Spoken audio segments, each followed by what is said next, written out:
we human beings, we live in three different worlds. There is a world outside of us, the physical world, the oceans, the moon, the sun, this camera that I'm looking into, the chairs, the table, everything.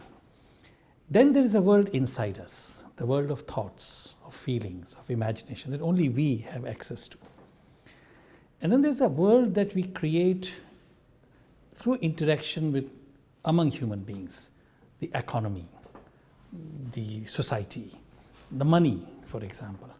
These things don't exist if there are no human beings, but they are not dependent on individual human beings. They are collective human achievements, or not so, depending on how one looks at it.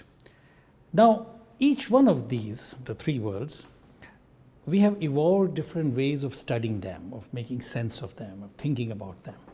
So when it comes to physical world, the physical sciences is perhaps the best way that we have to make sense of them.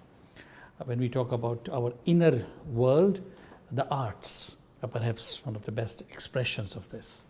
And when it comes to studying society and culture and institutions of society, we have social sciences. Science, social science, and the arts or the humanities, as we call them.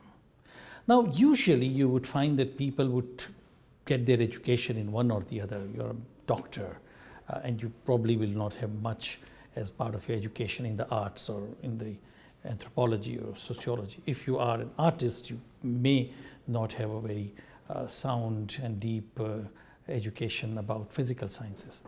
But these are interconnected. Our experiences, the worlds, these three worlds are deeply interconnected in everything we do and everything we experience.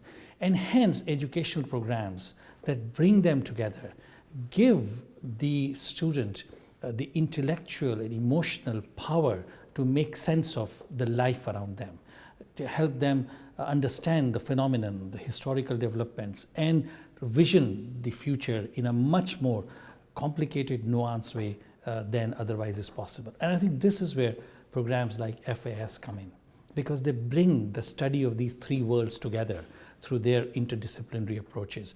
And the students that go through that will hopefully have this capacity to make sense of their own inner life, the world outside, the world that we humans have created in a much more integrated and complex and also, I'm sure, visionary fashion.